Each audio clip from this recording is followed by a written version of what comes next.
Do I have this? I've been asking myself this lately the last couple of weeks, and I have an answer, an honest answer. So that's what we're talking about today. What is shiny object syndrome? This is when we have one goal or one thing that we're working on, and something flashy comes up that, ooh, I want to work on that instead. That looks like a lot more fun.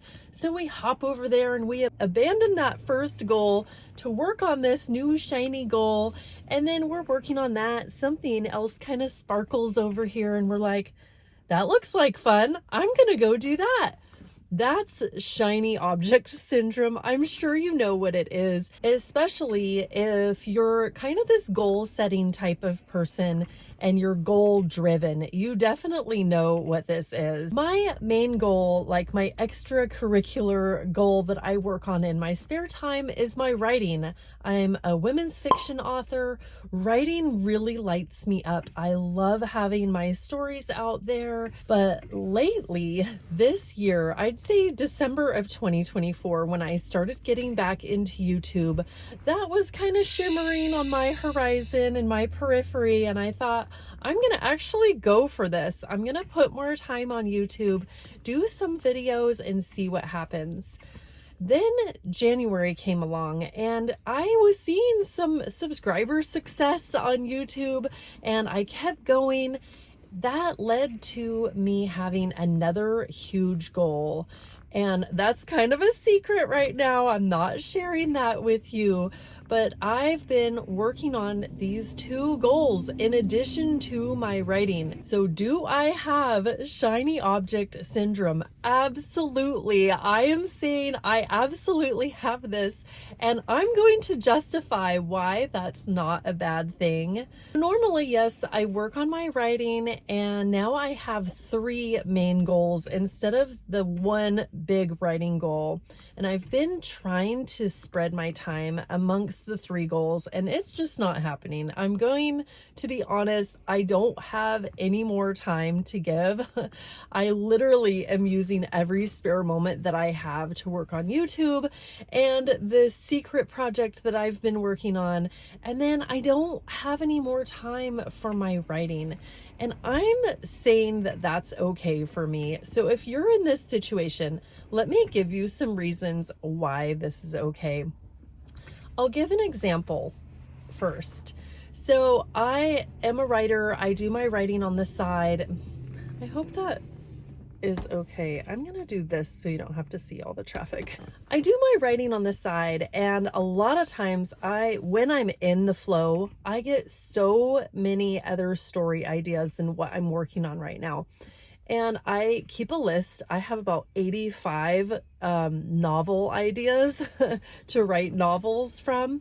And I just keep that in a separate spreadsheet where I always have it kind of in the back of my mind, like which book I'm going to write next and what I'm going to release and blah, blah, blah. So typically in the past, I have not had this shiny object problem. I'm writing a book, I get done with that book, I publish it, and I move on to the next one. I accomplish that goal. But lately, I feel this huge spark to work on, let's say, goals 1 and 2, YouTube and this secret goal, right? I've had this huge spark in my gut. Like, I totally want to work on these two things with everything that I have. So I'm going for it, and I'm not letting myself feel guilty for not writing right now. I kind of feel like if I don't work on these things, it's going to pass me by. And I don't want to feel guilty for not writing. I want to instead switch that kind of guilt. Oh, I'm not working on all three of my goals. But what I am doing is I'm learning YouTube, I'm growing my Genie community, and I'm working on this other goal also and seeing progress with it as well. I'm switching that guilt to praise, because it's not like I'm being lazy with my writing and I'm just sitting around and not doing anything. I know I'm not doing that because that's not my personality. So instead of feeling that guilt and letting that guilt like really hold me back, I'm jumping in to these two goals with both feet, with a great attitude, and saying, I'm going to work on these.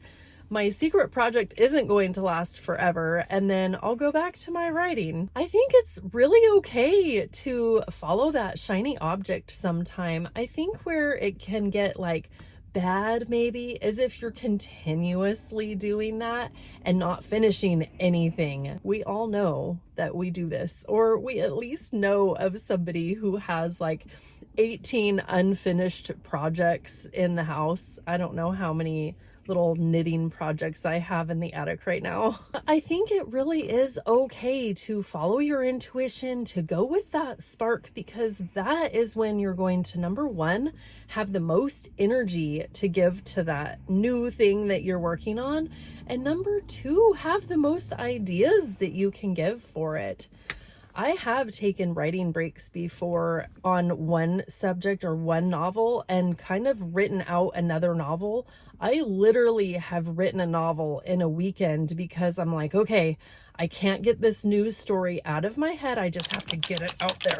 And I've seen progress with that sometimes. So I think it's okay that I'm going after the shiny, glistening thing right now because number one, this, like I was saying, the intuition striking.